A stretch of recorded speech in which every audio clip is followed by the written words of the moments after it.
Joined by the host of RT's Kaiser Report, Max Kaiser. Max, good evening. Thanks for coming on. We were hearing there that China looks set then to challenge the petrodollar. Why does Beijing feel the need to do this?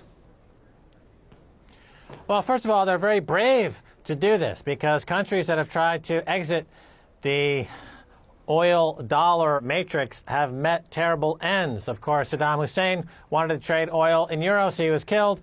You had Muammar Gaddafi wanted to trade his energy in something other than U.S. dollars. He was killed.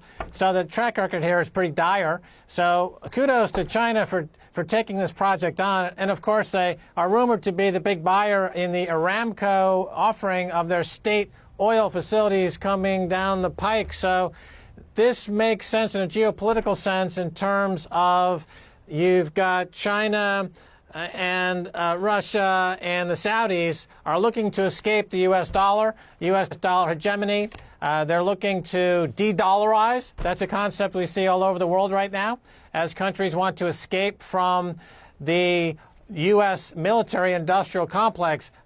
These countries around the world are tired of funding America's military adventurism by being a party to the empire of debt, as it's known around the world, the U.S. dollar, and they want to split off. They want their autonomy.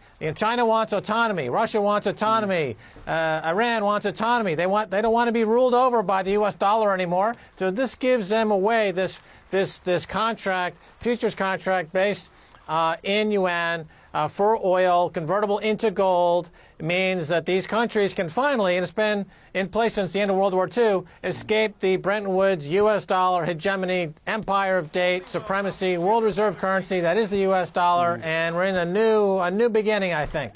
Is there anything then that the U.S. can do about this? Because it's not going to be happy that it's going to lose the petrodollar. So how would you expect it to fight back?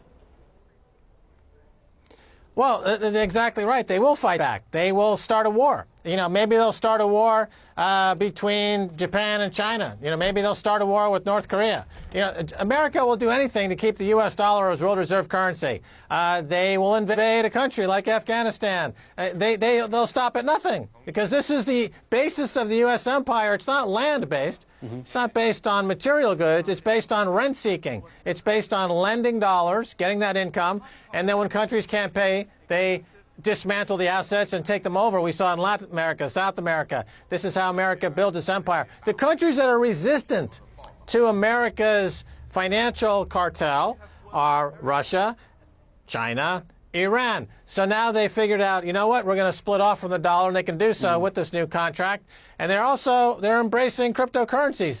Cryptocurrencies in this context is another way to de-dollarize, get out of the U.S. dollar. The U.S. dollar is being held up narrowly with the Pentagon's various actions around the world and a lot of market machinations from the central banks. But once the cat's out of the bag, look for the dollar to have a very significant crash.